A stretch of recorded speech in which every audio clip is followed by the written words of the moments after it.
Okay, so when looking at the underside of the seat, it can look pretty overwhelming. There's a lot of wires, a lot of harnesses.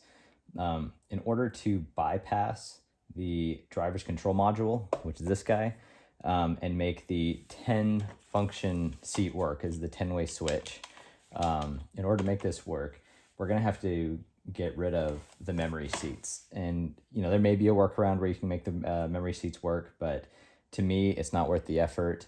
I'm also not going to be covering how to make the heated seats or the cooled seats work. The cooled seats are down here. There's 3 wires going into them. I'm not quite sure how all that works, and frankly, I don't really care too much about all those functions. So I'm just going to do the motion because that's the most important. The very first thing you should do, though, is locate your airbag sensor, which is always a yellow plug with a red clip. In my experience, that's what it usually is. And you're going to want to take note of what the colors of the wires are. And then you're going to want to find out where in the harness they are so that you can make sure not to touch those. If it makes it easier for you, you can pop this red clip out and unplug it and just leave this guy unplugged while you're working down here. So if you were to accidentally, it'd be pretty hard to actually do that, but it's possible. So if you were to put power to these plugs while they were plugged in, it would blow your seat airbag. So definitely don't want to do that. So pretty much the way this works is the Police Interceptor harness only has, like 8 wires or something like that. Whereas you can see how many wires are going into these multi-function powered seats. And so it can be pretty overwhelming, but I'll try to make this as simple as possible. But all you really need to know is the reason why these don't work is because what normally happens in like a Police Interceptor seat, if it had power, or like a base model that's just basic power seats, the power constant, which is why you can sit in a car with the car off and move your seats because it's directly hooked up to the battery more or less, is going to the switches, and then as you actuate it, it's moving the switches that will then send the power to the motors. But in these, they have to go through a couple of times through the driver's control module, or the DCM. So what we have to do is we have to bypass it, because this is essentially a roadblock when trying to use in a model where the harness is not meant for use with the DCM. So instead of going from, like in the vehicle that this seat came from, the power was going to the driver's control module, to the switch, back to the driver's control module, and then to the motors. So essentially what we have to do is find where it's going into here and create a jumper, which is completely eliminating the driver's control module. But you have to do that for every single wire, and each motor has 2 wires. And I think we do 8, so that's 16. The good news is that once we hook up power, lumbar support is already good. So we don't need to worry about lumbar, which is this switch. But, the forward, backwards, this is recline, all these are different motions, and each of these have 2 switches per motion because they just reverse polarity and it makes it go the opposite direction. But the switch will do all that for you. Okay, so to actually do this is going to be kind of overwhelming to see, but I've made a wiring harness that will help with this. And actually what's really good about this is I did this before for my 2011 F-150, and when I started looking under here on this Explorer, I realized it's the exact same setup, even the same colored wires. And so I had made a custom wiring diagram showing where to jump the wires, and I pulled it out from years ago, and it still holds true for these seats. So I'm going to post this up. There'll be a link to it. I think I'm going to post all this stuff on the 3W200 website as well. Kind of some guides for free for people, resources to try to figure this out. Now, the one error I did make on this is that I actually ran a negative wire into this black and blue. Turns out I didn't need to do that. Maybe I had to on the F-150, but actually I don't even think I needed to there. So that's a redundant wire. You actually don't need to do anything with the ground. Anyway, so pretty much I just call these plugs in order, plug 1, plug 2, plug 3, plug 4. All we need is plug 1. All we need is plug 3. So that's coming out. I already unhooked these just so they wouldn't be in the way. But all these can get taped up and they're not going to be used anymore. So all the wires we need are in this plug. So in the diagram, I even have like green, violet, but and then they go up to, third plug, which is this one. And it shows, okay, so A, you're going to jump to this A, which is green, white. So you're going to find the pure green one, and then you're going to find the green, white, and then you're going to put these T-tap splices, which just go around and crimp the wire, and then you plug in with one of these spade connectors, a jumper wire, which is what I've made here, right? So you're going to make about 16 of those, and you're going to use them. Actually, it's not 16. I guess it's 8. It's 8. 16 ends, but 8 wires. And you're going to use them to jump using this. So you go find, okay, A, and you jump it from this one to that one. Then you go to B, okay, jump it to B. And I actually have even a description over here too, but it's really straightforward. And then I have what each of them do, so you can test them. And then you're going to have to put power, which is this, and on mine is a purple orange, I think, or let's see, violet red wire, which is, I already put a T-tap in it. And you're actually going to have to run from there over to this white red wire, which goes to the switches. So it actually is all the way up here, but I found where it comes all the way down and comes into this other harness. And so that's how you're bypassing this, is by putting power straight to there. Once again, it's kind of a lot, but if you follow this diagram, it walks you through it. Of course, over here, lumbar doesn't need to be added. So what you end up looking at is, it looks like a bit of a rat's nest. It does look like a lot, and I tried to move them up here so that you have more access to see what we're doing here. But essentially what we've done here is we've completely bypassed this. This doesn't even have to be in here anymore. You can take it out and sell it. I think they're going for like $60 on eBay. So you can pull this guy out, but if you want to keep it all in there, maybe you're going to replace the seats or sell them or whatever. This is a good way to do it because, yeah, they put little nibs in the wire, but you could actually take all these off and it wouldn't look too bad. You could just wrap it up in tape. So what I'm going to end up doing here with all these unused wires is I'm just going to wrap them all up in tape, electrical tape. I'm going to wrap all these up in electrical tape after I've verified that they're all making good connections. And that way, when the seat's moving up and down, it's not getting hung up all these individual wires, because one of these gets snagged in poles, that function's going to stop working. You're going to have to take your seat up if you can't get to it while it's mounted.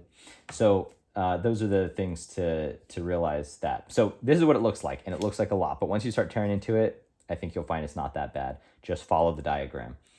The other thing too is you'll see, so this, I already explained this, but I have another one here. And that's for about a 3 or 4 foot long wire that is going to plug into the power from this seat. And we're going to run this under the carpet over to the passenger seat. And that's all you need to make the passenger seat work. We may need to hook up a ground, but I actually don't, I think the ground's already there. We just need the power wire to make the power functions work, because there's no memory seats in the passenger side, which is very convenient. When using these T-taps, a couple things to be aware of is when you crimp them, sometimes these spades like to go to the bottom.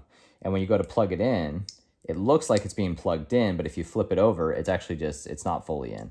So make sure these things are centered and that you're getting a good seat. Otherwise, you're going to try to put it all together and you're going to be like, why isn't it working? And it's because they're actually not even plugged in. You're also going to want to make sure these things fully crimp down and clasp nice and tight. Now, in order to figure out if you've got good connections, this is just really nice to have anyway, but it's an ohm meter that has built-in continuity. So this one, if it has continuity, it'll beep. So what's really nice on this is like when you're trying to chase down certain wires, like for example, when I was trying to make sure, because they're the same color, I want to make sure that that wire is actually the one that goes all the way down and comes out here, and then you'll hear the beep. And that tells me there's continuity there. This thing saves me a ton of time. This is another way that I was able to make sure that I wasn't touching these wires at all. So if you find the continuity from these wires and then maybe tape them, put a piece of tape on them saying, hey, don't touch these, so you don't accidentally touch them. Also, if your vehicle, say this is for a newer Explorer or something, that the wiring, they change the colors, all of this rings true, I believe, except for if the wiring harness, or the diagram I make isn't going to be helpful because it's the wrong colors. You pull each of these motors, so 1, 2, there's one right here, 3, I think there might be another one you can't see. You pull them out, and there's 4 wires going to every single one of these. And so there's 2 thicker wires. Those are the power motors. So one's positive, negative, and then as you flip the switches in reverse, it flips the polarity, which will make them work in the opposite direction. Now, each of these plugs is also going to have 2 smaller green wires, and they usually have colors with them. It's like green, red, green, blue, green, black. These are reference wires. They actually have another name, but I think of them as reference wires. These are part of the memory, of the seat memory, and these kind of memorize what the position of the motor is in, and that's where it sends back the signal back to the DCM. So these aren't needed. So when you're trying to figure out what wires is what, you can put this in, in here, so it touches the metal, and you come in here and try to touch the contacts to see when it beeps on your ohm meter. And that's how I was able to figure all this out. And it's kind of painstaking, but it's not too bad. So if your colors don't match my wiring diagram, most of them should, but after 15 and newer, I'm not so sure.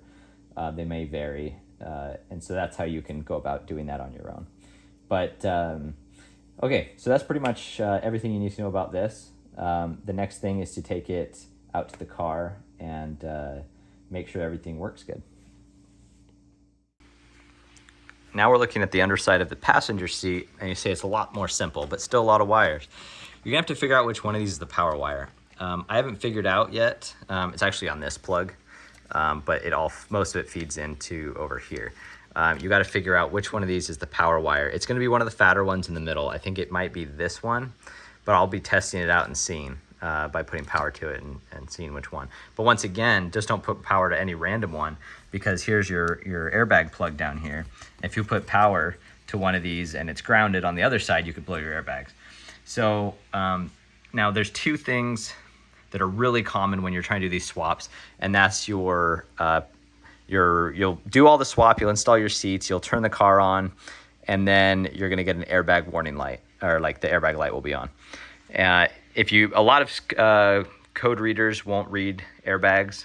Mine will, but just to save you some time, there's 2 main reasons why that will happen. The first one is this little guy right here. So this sensor knows, it like reads when your seat is all the way forward, and so it disables the airbag. And that's so that if you have someone that's really short, or for whatever reason the seat is really far forward, the airbag doesn't deploy in their face and hurt them. And so it disables when it senses that the seat is all the way in the forward position. If this guy is a different, even if the plug is the same, if it's on a different frequency or different ohms, I don't know how this works exactly, but if it's the wrong one, it can throw a code. And so what you're going to do is you're going to keep your old seat, and you can swap this guy out. Now, I've had this issue with like Tahoes, like the police Tahoes. I haven't had this issue with the Explorers. Usually they work just fine. The big issue with these Explorers is you'll see down here, it's kind of hard to see. There's a gel pad. You can kind of see the edge of it in here. It's sandwiched in between 2 white plastic parts. Anyway, it's a gel pad. And what it is it's the passenger occupancy sensor. And so let's see if I can get on here. So here's part of it. It's clear, and there's a hose going into it. And what happens is when the passenger sits on this, there's gel inside this pad, and it squishes into here, and it displaces it, and it goes up into a sensor that says, hey, there's someone sitting here. Sometimes it's not the same. It looks the same. The plug looks the same from the cop version to the civilian one, but it's not, and it will throw a light. So what you need to do is you need to take your police one, and you need to tip it upside down. There'll be a lot less crap under here because it's manual seats, so they're easy to get out. They're hard to get in. So you got to pull these off. you got to take these metal parts off, which I believe we took like vice grips and pulled really hard, and you can kind of unlodge these. And they're sharp edges. I cut myself pretty good once. But you got to pull all this back and then pull this gel pad out and overhaul it into your new seat. I'm hoping that's not going to be the case with this one, because the last time I did it was in one that didn't have all those motors. It was a manual seat, so I didn't have to. It was pretty easy to get in and out. And this one's probably gonna be a challenge with all these seat heaters and coolers and all that stuff. But that's the theory behind it, of what you're gonna want to do if the airbag goes off for the occupancy sensor. The other way you can test this is by when someone sits down on it, and there'll be a little indicator on the dash. A little indicator that says that the airbag's off and on. You've probably seen that. Almost all vehicles have it these days. If that's not functioning and your airbag light's on, that's probably the issue. It might go on and still throw the light anyway. So it might show it's functioning, but it might throw the light if it doesn't have the right resistance or something. So that's the good news is that everything you need to get those lights to turn off are in your old seats. You're just gonna have to overhaul them, which is a pain in the butt, but it's doable. Okay, so we turned it on after getting the seats hooked up, and the airbag light's on. So definitely encountered this before. It's pretty likely, and this is the issue. So I went ahead and pulled my scanner out here, and it's only showing one code for the airbags, and that's Occupant Classification System, which is the that gel pad that senses if people are sitting there. And sure enough, look, I'm sitting in the passenger seat, and it shows passenger airbag off. So the gel pad is not compatible, which means we need to overhaul it from the old one. So next up will be pulling that out and getting that fixed. Okay, so we have our old seat from the Interceptor. Obviously a lot less going on here. This is upside down. And this is the easiest way to work on it. So we need to get to this gel pad. You can see the edges of it, this clear gel pad. And it goes up into the sensor. So we're gonna be pulling this sensor. You can see where it's plugged in here. So we're gonna be unplugging it there. The plug and harness should be the same. If for whatever reason it isn't, you can overhaul the whole harness. But you should be able to just leave the harness, unplug it, take the sensor. It's a sealed unit. I don't know what would happen if you just tried to change out the sensor. I'm afraid it wouldn't work. So in order to take all this apart, this metal is really sharp, so be careful. But you'll see that there's these wiggle wires, and if you pull up on them, they loosen, but it takes a bit of force. So you're gonna wanna get like a pry bar or a screwdriver or something to pop them over without damaging this pad underneath. So it's a little bit of a trick. I'm not gonna show it on video, but you'll be able to figure it out. Then you're gonna fold this back, pull it out, and the hard part is gonna be overhauling it into the next one because it's got all the motors and stuff. So we'll see how that goes. This is the anatomy of the occupation sensor that needs to be removed. This is the old one that came from the powered seat. You can't tell any difference. This one's actually broken. I broke it trying to see, how they're built. Just because I knew this one was not going to be used anymore. So 6 pins. The other one looks exactly the same. The plug was exactly the same. I actually didn't even check to see if the part number is different, but my guess is they are. And so pretty much this, where the plastic's broken right there, that's where this went, and it's permanently there. And if you peel this back, you'll see this gel pad with the hose going into it. And pretty much as pressure is sensed, it shoots gel up there. Then in the displacement, will trigger this sensor, and that is how it will know. But like I said, they're not compatible between the different types of seats. Okay, so we've got our passenger seat overhauled, the new pressure, like the occupancy sensor installed. The seats aren't bolted down yet, but they are plugged in. So we're gonna go ahead and start this guy up and see if the lights turn off.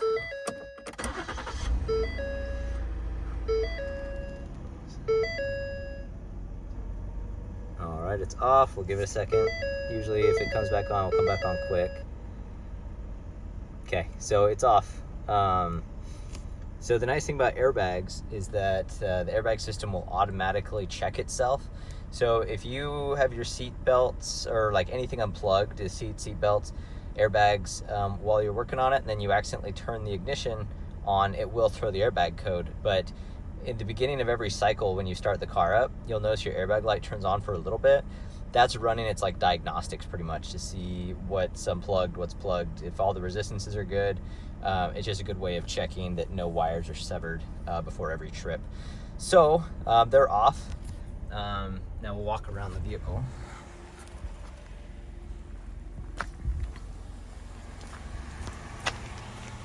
All right, and obviously my seat isn't bolted in, but there's nothing under it that I can crush. And we'll sit and see if this turns on. Yep, all right, so that's all it takes. No wiring, you just gotta pull it out, the old occupancy sensor, and the whole assembly.